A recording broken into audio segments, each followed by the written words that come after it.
Salve galerinha, sou o professor Wagner e nesta aula vamos falar sobre calor e temperatura, dois conceitos que são muito próximos. Na nossa linguagem cotidiana, nós fazemos uso do termo calor muito próximo da noção de temperatura. Vamos fazer uma diferenciação nessa aula, vamos fazer uma exposição teórica e resolver alguns exercícios. Repare que, ainda que a gente não possa ver, uma garrafa com ar dentro possui moléculas que estão com certo grau de agitação. Quando essas moléculas recebem energia térmica, aumenta o grau de agitação dessas moléculas, ou seja, maior a energia cinética, aumenta a temperatura. Então, quanto maior for a energia cinética das moléculas contidas em um determinado corpo, seja gás, sólido, líquido, maior será a temperatura. Já calor, se eu tiver dois corpos, um A e o outro B, se a temperatura do A for maior do que a temperatura de B, o calor flui do corpo A para o corpo B, ou seja, calor flui do corpo de maior temperatura para o de menor temperatura. Se você tocar na parede e você sentir que a parede está fria, estará havendo transferência de energia do seu corpo para a parede. Se você tocar em um outro objeto, se você tocar na mão de uma pessoa e sentir que a mão dessa pessoa está quente, a pessoa está transferindo calor, está havendo transferência de calor do corpo da pessoa para o seu. Então, repare, calor é a energia em trânsito. Não faz sentido falar que um corpo detém calor. Calor é o processo de transferência de energia entre dois corpos devido à diferença de temperatura entre eles. Temperatura é medida do grau de agitação médio das moléculas de um corpo. Energia cinética translacional média das moléculas. Por que grau de agitação médio das moléculas? A gente sabe, por exemplo, que quando a gente deixa a roupa para secar no varal, nem todas as moléculas de água estão no mesmo grau de agitação. Porque se isso fosse verdade, a roupa ia ficar no varal e nunca iria secar. Já calor é a energia em trânsito de um corpo a uma temperatura mais alta para outro a uma temperatura mais baixa. Uma vez transferida a energia, ela deixa de ser calor. Isso é bastante importante. Não, normalmente nos livros, muitos livros não trazem a definição de energia interna nessa parte, deixam a definição de energia interna quando vai ser apresentada a primeira lei da termodinâmica, mas já é importante que a gente saiba que um corpo não possui calor, ele transfere calor. A energia que o corpo possui é a energia interna. O que seria a energia interna? É a soma de todas as energias no interior da substância. Energia cinética das moléculas e átomos dentro das moléculas, além das energias potenciais devido às forças entre as moléculas. Reforçando, as substâncias não contêm calor, elas contêm energia interna. Então, repare, energia interna, que vai ser escrita como U, ela até está relacionada à energia cinética. A energia cinética é proporcional à energia interna. A energia interna é proporcional à energia cinética. Ou seja, quanto maior for a energia interna de um corpo, maior vai ser a temperatura. Mas temperatura não é energia. É a medida do grau de agitação médio das moléculas. A gente mede temperatura em graus Celsius. A gente mede energia em Joule. O corpo possui energia interna e transfere calor devido à diferença de temperatura. Vamos também fazer uma diferenciação entre o que é calor sensível e calor latente. Um questionamento. Sempre que um objeto recebe calor, sua temperatura aumenta? A gente está acostumado, tenho lá uma panela com água, forneço calor, a água esquenta. Mas até qual temperatura essa água esquenta? Qual é a temperatura que a água atinge em uma panela com a tampa aberta? A gente sabe que no nível do mar essa temperatura é de 100 graus Celsius. A partir desse momento a água começa a se transformar em vapor. Então, a gente tem um calor, que é o sensível, que é responsável pela mudança de temperatura, e nós temos o calor latente, que é o calor devido à mudança de estado. Enquanto a água muda de estado, não ocorre variação de temperatura. Enquanto a água está evaporando dentro da panela, quando ela inicia o processo de evaporação, ela permanece na temperatura fixa de em torno de 100 graus. É lógico que vai depender de qual é a sua altitude, qual é a altura em relação ao nível do mar. Dependendo da pressão atmosférica, essa temperatura até é alterada. Mas no nível do mar, a temperatura de ebulição da água é de 100 graus. Calor sensível, então, é aquele que provoca mudança de temperatura, e calor latente é aquele que causa mudança de estado físico da matéria. Em alguns problemas, a gente tem que levar em conta ambos. A água está no estado líquido, toda essa água evapora e se transforma em vapor a uma determinada temperatura. Nessa aula, nós vamos ficar mais focados no calor sensível. Vamos falar sobre as unidades de medida de calor. Calor é uma energia. A unidade de energia no sistema internacional é o Joule, representado pela letra J em homenagem ao cientista James Prescott Joule. Unidade de energia do sistema internacional. Mas uma unidade de energia muito comum no nosso cotidiano é a caloria.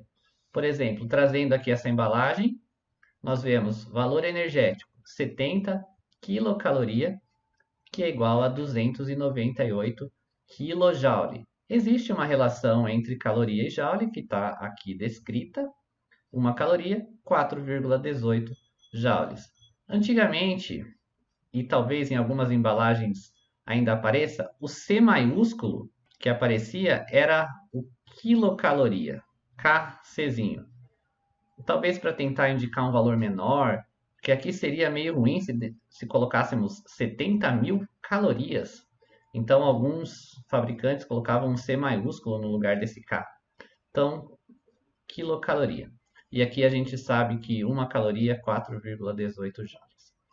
Já definimos o que é calor sensível, que é o calor responsável pela mudança de temperatura. Definimos a unidade de calor, que no sistema internacional é joule, e no sistema usual, caloria. Vamos agora à capacidade térmica. Capacidade térmica é a quantidade de calor que o corpo precisa receber ou ceder para que sua temperatura varie uma unidade. Vou escrever essa expressão. Capacidade térmica é quanto de calor o corpo precisa receber ou ceder para que varie sua temperatura. Ou seja, quanto maior for a capacidade térmica de um corpo, mais calor esse objeto vai ter que receber para que ele varie sua temperatura. Eu vou fazer um exemplo para que isso fique mais claro. Por enquanto, só vou definir as unidades de medida. Czão, capacidade térmica, caloria, graus Celsius.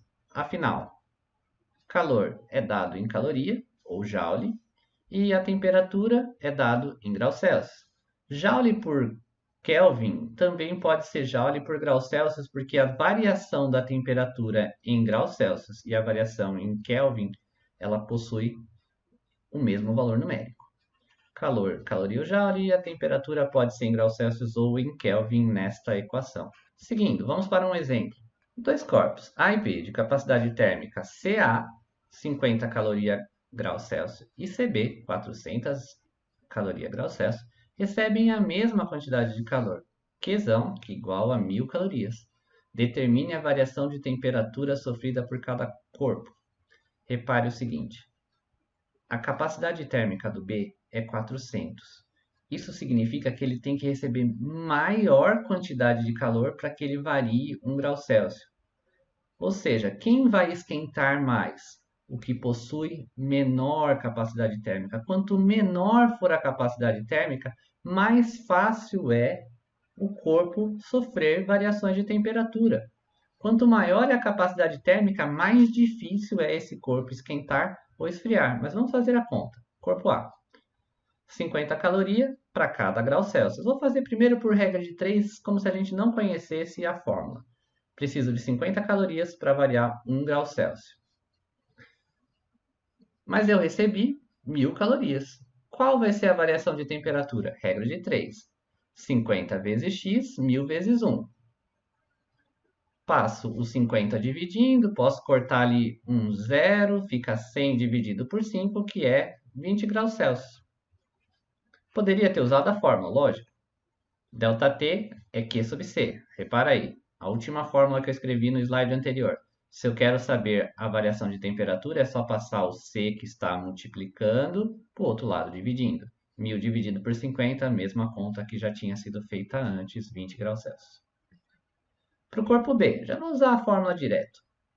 Variação de temperatura é o calor dividido pela capacidade térmica. A capacidade térmica é 400. 100, na verdade 10 dividido por 4, 2,5 graus Celsius.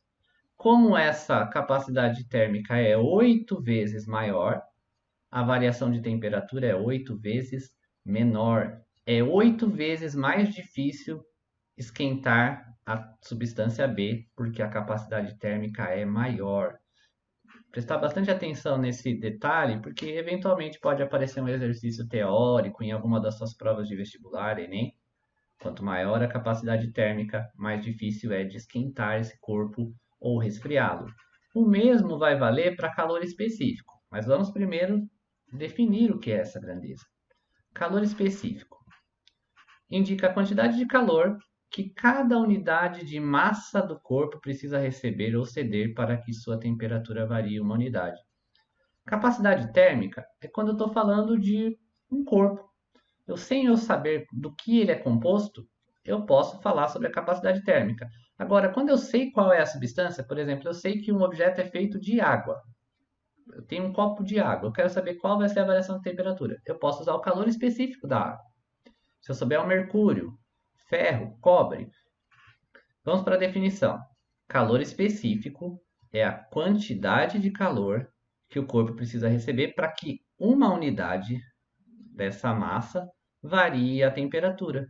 É muito similar com o que era a capacidade térmica. A capacidade térmica era a quantidade de calor que o corpo recebia para que ele variasse 1 grau Celsius. Aqui, como eu sei a massa da substância, eu posso definir o calor específico. Um exemplo bastante relevante e muito usual, você vai acabar, se você for resolver exercícios numéricos, a água apresenta calor específico de 1 caloria grama grau Celsius. Significa que para a água aquecer 1 grau Celsius, ela precisa de 1 caloria para cada grama. Ou seja, 1 grama de água precisa de 1 caloria para variar 1 grau Celsius. E se eu tiver 10 gramas? 10 calorias.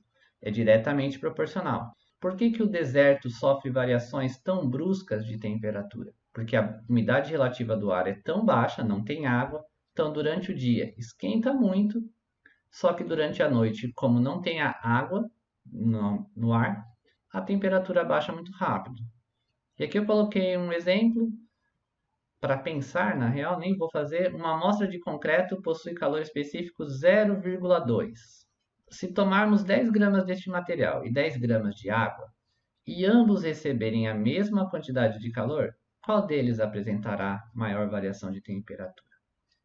Fica aí para você pensar. Qualquer dúvida, escreva aí nos comentários, mas eu já dei toda a dica. Para falar a verdade, já até respondi previamente. A equação fundamental da calorimetria sai simples quando a gente definiu o calor específico. O calor específico era a quantidade de calor para que uma determinada massa da substância sofresse uma variação de temperatura. Se eu pegar esse m vezes ΔT, que está dividindo, e passar multiplicando, chego com o meu mc ΔT. Repara que é difícil de comparar quando a gente olha Czinho, Czinho, e confundir com o Czão. Uma forma de evitar esse tipo de problema, muitos professores, quando vão escrever a capacidade térmica, colocam o C e fazem um risco. Esse C com risco não tem nada a ver com conjunto de números complexos, nem é uma letra diferente. Esse é o C, que representa a capacidade térmica, enquanto esse aqui é o Czinho do calor específico. Muitas vezes no quadro branco, no quadro negro, tanto faz, a gente acaba colocando essa anotação só para que fique claro qual é o tamanho do C, se ele é maiúsculo, se é minúsculo. Q igual a m vezes C vezes ΔT. Esse aqui é o famoso que macete. O próprio macete chama que macete. Uma das fórmulas que a gente usa com bastante recorrência na física, uma equação fundamental, bem simples de ser trabalhada, Q representa a quantidade de calor, M a massa, Czinho o calor específico e ΔT a variação de temperatura. E repara que sempre que a gente falar de ΔT ou delta, qualquer delta na física é final menos inicial. ΔT, variação da temperatura, temperatura final menos inicial. Se eu definir que o calor é em caloria, eu vou ter que usar o calor específico em caloria, grama, grau Celsius. A massa, desse jeito que eu defini, tem que ser em grama. A gente tem que sempre ficar preocupado, a gente tem que sempre observar com muita atenção quais são as unidades do problema. Se aparece massa em quilograma, a gente não pode usar numa equação que tenha calor específico em grama. Se a temperatura está em Celsius, a gente não pode usar Fahrenheit. A variação de temperatura é diretamente proporcional à quantidade de calor fornecida, desde que não ocorra a mudança de estado. Quanto maior a massa de um corpo, maior será a quantidade de calor necessária para que a temperatura varie. Quanto maior o calor específico da substância, mais calor necessário para que a temperatura varie. Vou apagar essas coisas que eu escrevi aqui em cima. Vamos deixar só o que macete ali escrito na tela. Repara que é diretamente proporcional calor e temperatura, Q e ΔT. Já se eu tentar isolar a temperatura, repara como que vai ficar. Deixei o ΔT sozinho. E esse MC que está multiplicando vai passar dividindo. M vezes C. Como eu tinha dito, quanto maior for o calor, maior vai ser a variação de temperatura. Os dois estão em cima. Só que isso ocorre invertido quando a gente pensa na massa. Quanto maior for a massa que está embaixo, menor vai ser a variação de temperatura se eu fornecer o mesmo calor. É só pensar assim: eu tenho 1 litro de água em uma panela. E em outra panela eu coloco 10 litros de água. Tem um panelão lá, 10 litros de água. Se eu colocar em duas fontes de calor iguais, na boca do fogão, por exemplo, quem que vai esquentar primeiro? Quem vai chegar primeiro em 100 graus Celsius? É evidente que é a quantidade de água menor. 1 litro de leite, 1 litro de água vai esquentar mais rápido do que 10 litros dessa mesma substância.